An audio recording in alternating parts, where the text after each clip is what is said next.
Bonjour à toutes et à tous, j'espère que vous allez bien. Alors je reviens vers vous aujourd'hui pour deux choses. D'abord concernant les commentaires sur mon pessimisme apparent pour la vidéo Le monde est sous le choc. Alors je voudrais juste dire que moi j'ai une définition d'un pessimiste. Pour moi un pessimiste est un optimiste avec beaucoup d'expérience. Et donc et en même temps, vous allez voir, on va faire le lien aussi avec qu'est-ce que pourrait vouloir dire être dans la lumière. Pour ceux qui me suivent depuis longtemps, vous savez que je pratique la spiritualité incarnée et non pas ce que j'appelle la spiritualité perchée ou illusoire. C'est-à-dire qu'il ne peut, de mon point de vue, y avoir de réelle spiritualité que dans l'application dans nos vies au quotidien, dans nos vies quotidiennes plutôt.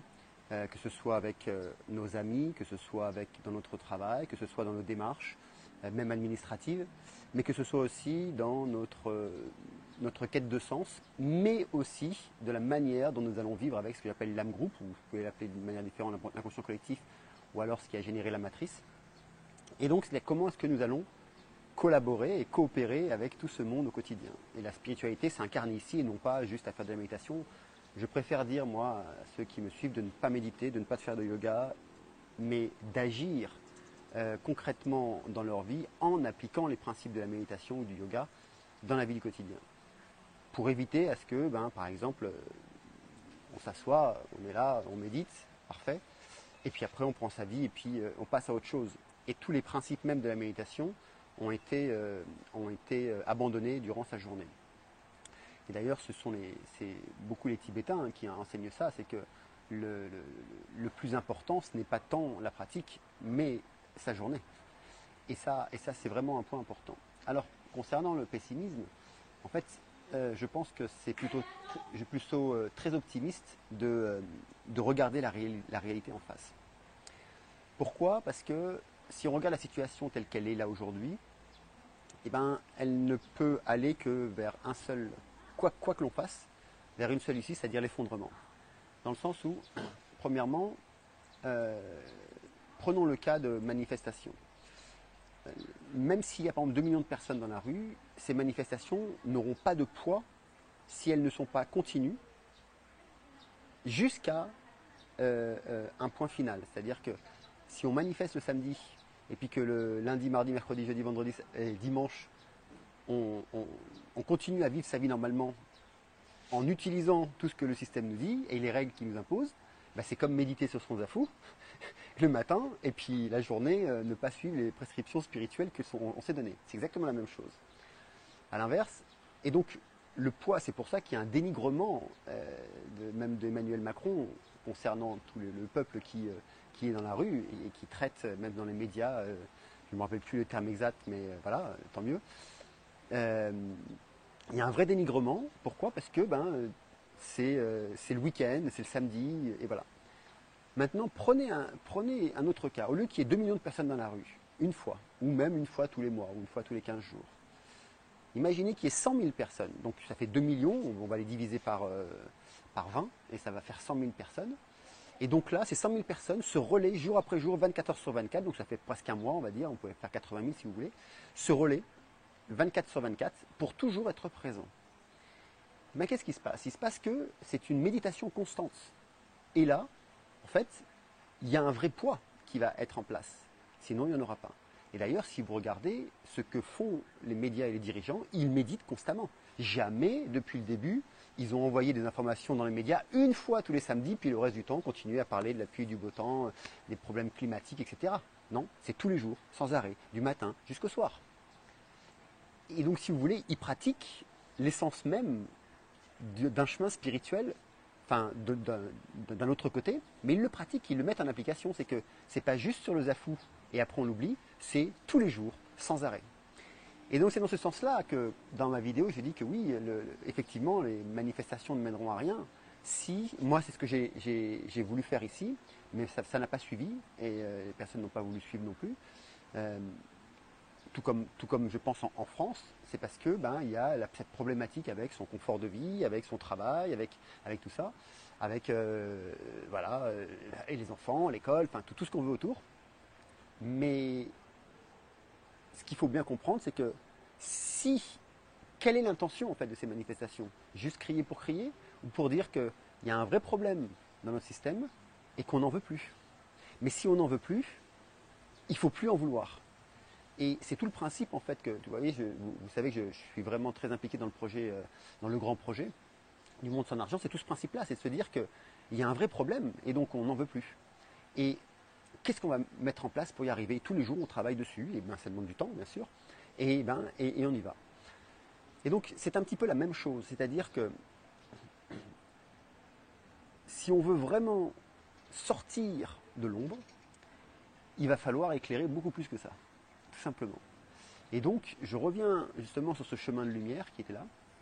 Ce chemin de lumière, pour moi, c'est regarder la réalité en face, comprendre qu'effectivement, c'est soit il y a un effondrement systémique qui va donner l'opportunité à reconstruire, soit il y a un effondrement de la race humaine, dans le sens, pas spécialement que la race humaine va mourir, en tout cas pas tout de suite, mais avec les tsunamis climatiques peut-être, mais en tout cas, il y a un effondrement de la race humaine au plan spirituel, c'est-à-dire que l'humain deviendra un soumis et un esclave. Et pourquoi? Parce que s'il n'y a pas cet effondrement systémique, automatiquement, ça veut dire que la partie opposante aura pris le pouvoir sur la partie, enfin sur l'espèce humaine en fait. Et bien sûr, une partie de cette espèce humaine pourra vivre en marge. Mais en marge, ça voudra dire, ben nous on le voit ici, on commence à être vraiment en marge. Avec ma femme, on est à au moins, je dirais 80%, puisque de moins en moins d'endroits accueillent les salons pour aller se couper les cheveux. À Jakarta, il faut être vacciné. Pour aller au restaurant, il faut être vacciné. Pour prendre les transports en commun, il faut être vacciné. Enfin bref, il y en a de plus en plus. Et donc on commence à vivre vraiment en marge de la société. Et donc on accepte de plus aller. On arrive encore à trouver, on a trouvé hier un restaurant où ils ne pratiquaient pas.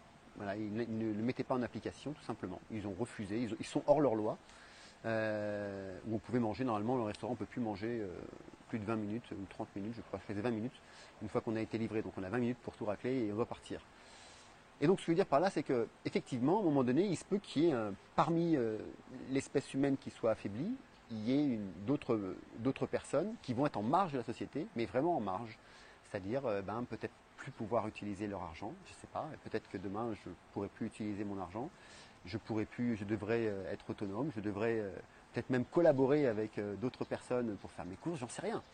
Mais c'est ok. C'est-à-dire que c'est une démarche en fait, c'est comme dans toute démarche spirituelle, c'est pas juste assis sur le zafou, mais c'est dans le quotidien, peu importe. Et moi je reprends souvent l'image de Gandhi, quand vous voyez Gandhi qui était dans cette révolution non violente, celle que l'on prône quand même, mais malgré tout, alors qu'on leur tirait dessus, ils étaient toujours en première ligne et ils continuaient d'avancer. Et c'est que parce qu'ils ont continué d'avancer qu'il y a eu un vrai changement. Mais imaginez qu'ils auraient continué d'avancer, ils auraient arrêté d'avancer pour pas qu'il y ait des gens qui meurent. Ben, ça aurait été toujours pareil, rien n'aurait changé. Et si vous voulez, à un moment donné, même dans la lutte non violente, il faut accepter l'inévitable et peut-être même l'inacceptable. Il faut pouvoir l'accepter et se dire que, ok, à un moment donné, il va peut-être falloir passer par là. Et ça, c'est un chemin spirituel. Et d'ailleurs, tous les sages nous l'ont montré. Jésus s'est fait crucifier sur la croix. Ah, c'est pas rien de se faire crucifier, vous vous rendez compte, c'est les mains, les clous sur la jambe, sur les pieds, quoi. Gandhi, ils se sont fait tuer en première ligne. Et si vous voulez, à un moment donné, il faut reprendre son pouvoir et comprendre ce que l'on fait vraiment. C'est quoi ce que l'on fait vraiment? Est-ce que c'est juste s'écarter du monde dans lequel on est et se dire que ça va aller parce qu'on va juste prier? Savoir que la prière est une arme ultra puissante puisque je la pratique tous les jours. La visualisation est ultra puissante, je la pratique tous les jours. Mais il va en falloir beaucoup plus. Pourquoi? Parce que la matrice dans laquelle on vit est générée par des formes pensées. Et les formes pensées, c'est 60% ou je ne sais pas combien de la planète aujourd'hui qui pensent de la même chose. Donc ça crée une matrice ultra puissante. Si on est, nous, je ne sais pas, moi peut-être 5 ou 10%, c'est le maximum. Et donc il va falloir avoir des pensées beaucoup plus fortes, beaucoup plus puissantes et beaucoup plus profondes et qui se répètent encore et encore et encore et encore. Pourquoi? Parce que les pensées de la matrice à qui on a en face ne s'arrêtent pas. Elles se répètent sans cesse. Et si nous, par exemple, on a juste des pensées, je sais pas, on va dire des pensées lors de méditation, de prière, et rien d'autre le reste de la journée, ça ne suffira pas. Et donc, c'est ça la spiritualité incarnée, et c'est pour ça que je reviens donc du coup sur mon optimisme plutôt. Vous avez compris qu'un pessimiste est un optimiste avec beaucoup d'expérience. Et donc, je me considère comme un optimiste avec beaucoup d'expérience. Et donc, quand j'énonce qu'effectivement, non, il n'y aura pas, que les gens ne bougeront pas et seront soumis, c'est dans cette dynamique-là. C'est-à-dire qu'on l'a bien vu, par exemple, avec d'autres manifestations qui sont passées, même quand ça dure, il faut que ça dure tout le temps et sans arrêt. Et sans s'arrêter, 24-24. Ce qui se passe aujourd'hui de l'autre côté. En fait, il faut avoir le même rapport, mais en non-violence. Et si on se fait tirer dessus, moi c'est ce que j'ai dit ici, qu'à un moment donné, il y avait une manif, et j'ai dit, écoutez, donc j'étais parlé au gars qui l'organisait, puis on a eu une longue discussion ensemble. Il a compris mon point de vue, hein. Il en a parlé, mais ça ne fonctionne pas. Si vous voulez, à un moment donné, il faut se dire, ok, on arrête de penser à notre nourriture, on arrête de penser à notre travail, on arrête de penser à notre confort, on arrête de penser à tout ça, et on y va, pour changer, pour un vrai changement. Et puis après, vu le nombre que l'on est, puisqu'il y a 2 millions, là par exemple en France, il y a 2 millions de personnes, ici on n'était pas autant, mais il y a 2 millions de personnes, moi j'aurais proposé, mais c'est pas grave, ceux qui partent pendant que d'autres restent par exemple pendant une journée, eux ben, ils peuvent très bien préparer à bouffer et puis donner à ces gens-là. Et puis après c'est l'inverse, et puis il y a une vraie entraide qui se forme. Et vous voyez que ce sont des stratégies de non-violence, mais qui permettent vraiment une vraie action. Je vous redonne un exemple. Prenons, on va parler de la finance, d'accord? On sait bien que notre système a un point faible, c'est sa finance, c'est son économie. Et il faut que l'économie tourne. Alors l'économie, elle va très bien, hein, puisque, encore une fois, l'argent ne fait que changer de main. Donc si vous n'avez plus d'argent vous, c'est quelqu'un d'autre là. Donc l'économie, elle va bien. Par contre, si l'économie s'arrête, là c'est un problème. Imaginons que ces 2 millions de personnes, plutôt que d'aller dans la rue, se rencontrent et communiquent ensemble jour après jour. Et mettent en place en fait des systèmes pour pouvoir agir dans le silence, dans l'ombre, mais créer, comme vous savez, comme c'est dans le film Matrix, ils mettent une bombe de l'intérieur.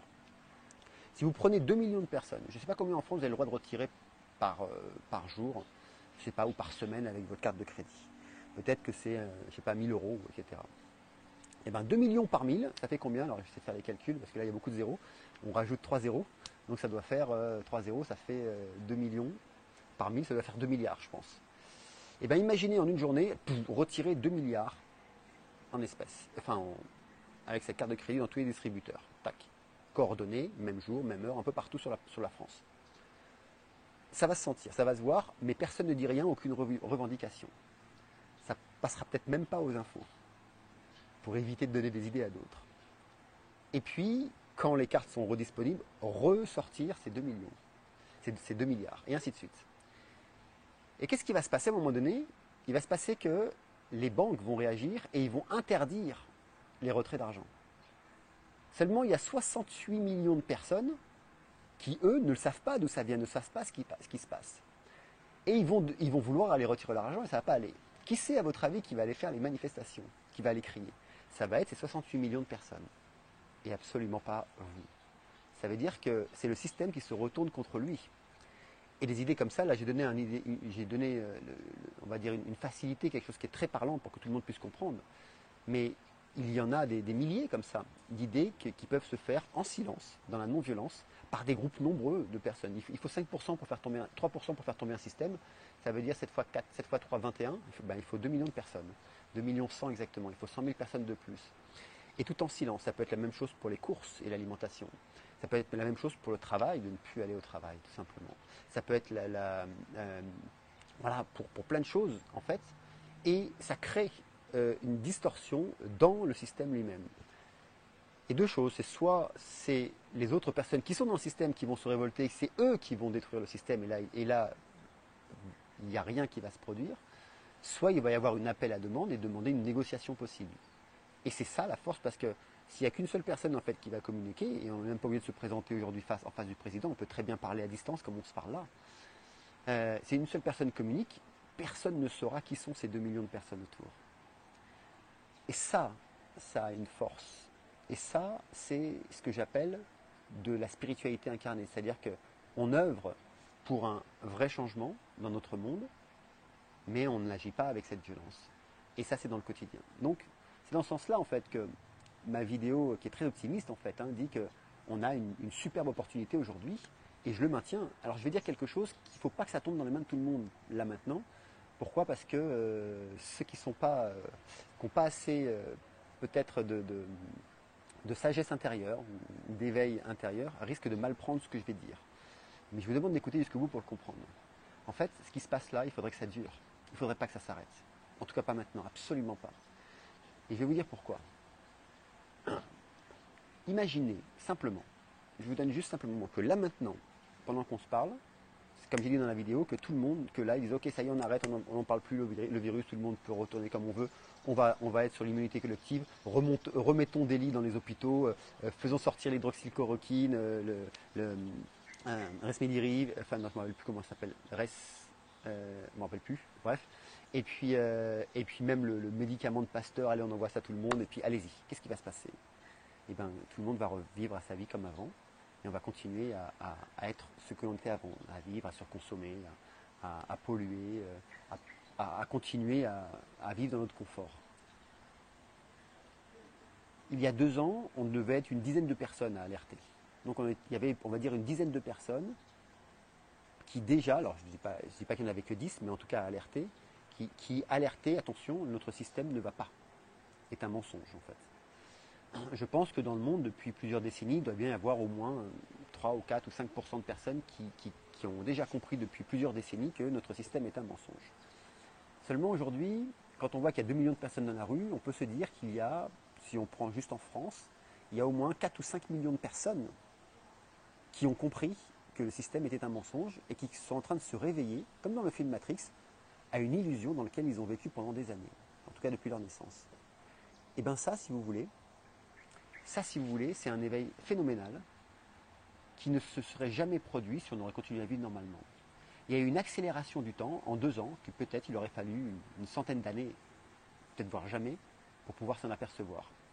Donc si ça s'arrête maintenant, tout ça c'est foutu à la poubelle. Si ça continue quelques années, qu'est-ce qui va se passer? De plus en plus de personnes vont s'éveiller. Tous ceux qui se sont éveillés il y a 1 an, vont encore plus voir de ce que les nouvelles personnes qui vont s'éveiller au système vont se rendre compte, etc.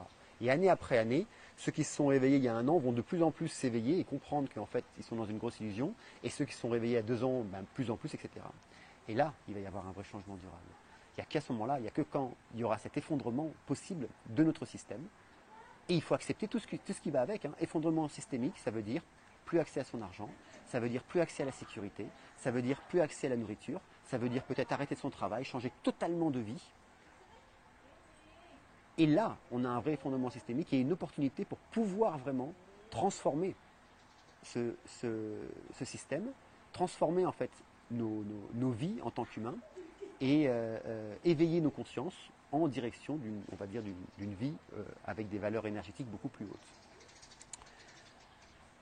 Et donc là, j'entends déjà crier, je me dis, oulala, c'est compliqué tout ça. Mais c'est ça le chemin spirituel. Vous savez, la spiritualité, ça n'a jamais été un chemin d'aisance, absolument pas. C'est un des chemins les plus compliqués, les plus difficiles et les plus engageants. Ça demande un engagement journalier, à chaque seconde, à chaque minute, d'être concentré, de rester sur ses valeurs, quoi qu'il arrive. Et si vous voulez, là on est dans cette phase. On a cette fenêtre qui est en face de nous, et la question c'est qu'est-ce qu'on va en faire?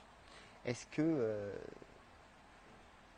qu'on va la laisser dans les mains en fait, du système pour remodeler un autre système, puisque c'est ce qui va se passer avec le Grand Reset, ou est-ce que justement on va continuer à dire non, mais pour ça, ça passe automatiquement, et là encore, je vais peut-être en choquer plus d'un, par un travail intérieur.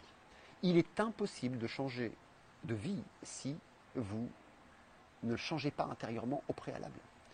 C'est-à-dire, c'est pour ça qu'il faut du temps. Il faut beaucoup de temps. Et c'est pour ça que j'en parlais à d'autres lanceurs d'alerte cette semaine.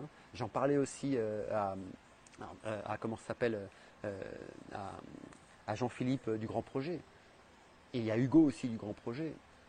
Il n'y a pas si longtemps, il y a 3 jours je crois, ou il y a 2 jours, qu'effectivement, il ne faut pas que ça s'arrête maintenant. Parce que si ça s'arrête maintenant, tout ce qui a été mis en place va s'effondrer. Il faut que ça continue. Je sais, c'est difficile à entendre, mais on a besoin de ce temps. Parce que ce temps est nécessaire pour que chaque personne qui s'éveille puisse faire une transformation intérieure.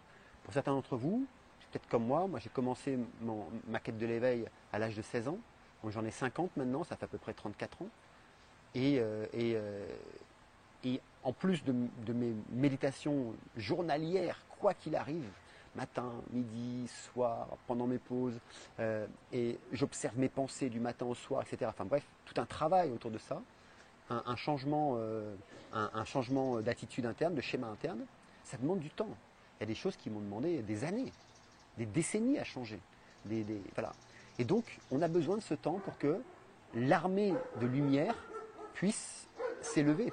Et cette armée de lumière, ce sont les personnes qui découvrent, et peut-être que vous en faites partie aujourd'hui, que le système est un mensonge. Qui découvrent qu'en fait, l'argent est un mensonge, les taxes sont un mensonge, la présidence est un mensonge, et que c'est une exploitation humaine. Et donc, il faut laisser ce temps. Et pour qu'il y ait une telle puissance intérieure, un tel désir de changement intérieur, que ce changement puisse se voir dans le monde. S'il n'y a pas ce désir intérieur, le changement ne pourra pas se voir dans le monde. Voilà. Donc j'espère que, ça résonne pour beaucoup d'entre vous. Si vous êtes en répulsion avec ça, je peux le comprendre. Hein, je peux comprendre que non, il faut que ça s'arrête parce que je veux retrouver ma vie du quotidien. Je peux l'entendre. Mais je vous invite quand même à vous poser et regarder, mais oui, si ça s'arrête, que va devenir la société? Que va devenir l'espèce humaine si ça s'arrête? Maintenant. Voilà, regardez simplement. Si on vous redonne accès, si on redonne accès à toutes les libertés, hein, je mets bien entre guillemets, et puis qu'on vous dit allez-y et vivez, qu'est-ce qui va se passer? Ben, vous avez vu ce qui se passe, hein. Les compagnies aériennes ont fait 80% ils sont à 80% de ce qu'ils avaient fait en 2019. Ça veut dire qu'en l'espace d'un mois, tout augmente, tout à une vitesse, et donc du coup, on recommence, CO2 et machin, etc., etc. Ça veut dire que personne n'a rien compris en fait. Enfin, moi j'observe la réalité, et là ça veut dire que personne n'a rien compris. C'est-à-dire que dès qu'on ouvre les portes, tout le monde se jette dedans. C'est un petit peu, vous savez, comme quand il y a les soldes. Je me rappelle, il y avait, c'était des nouvelles consoles qui sortaient, des consoles de jeux qui sortaient. Et là, il y avait des queues énormes devant les magasins. Les gens attendaient toute la nuit. Au moment où ils ouvraient, ou même pendant les soldes, ils ouvraient les magasins et tout le monde se ruait à toute vitesse dans les magasins. C'est qu'ils n'avaient rien compris, quoi. Enfin, c'est-à-dire que tu l'achètes pendant les soldes ou que tu attends un peu, ça ne va pas changer, quoi, la différence. Hormis le prix. Et encore, les soldes, il y en a pratiquement toute l'année maintenant. Enfin, en tout cas, dans certains pays, voilà. Et donc, moi, ce que je vous invite, c'est quand même de vous poser et de vous dire, ok, peut-être que c'est compliqué, c'est dur, mais qu'est-ce qui se passerait si ça durait? Qu'est-ce qui se passerait pour les personnes qui s'éveillent, là maintenant, peut-être que vous en faites partie? Qu'est-ce qui se passerait pour les personnes qui ne sont pas encore éveillées et qui vont se réveiller? Et qu'est-ce qui va se passer pour le système en place?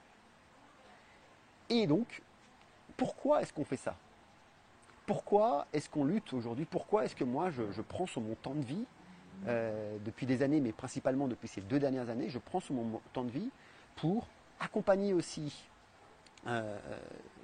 d'autres personnes à pouvoir s'éveiller, à pouvoir s'élever? La question, elle est là.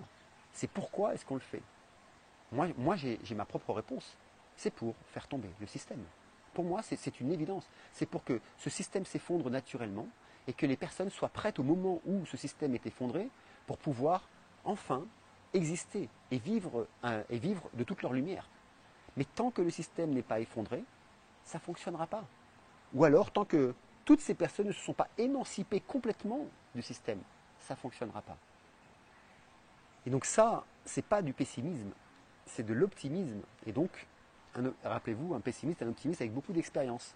Et ça, c'est de l'optimisme, c'est-à-dire que pour pouvoir sortir d'une situation, si on rentre dedans, on pratique la violence, il va y avoir la double violence, ça ne fonctionnera pas, on n'a pas les armes assez fortes aujourd'hui.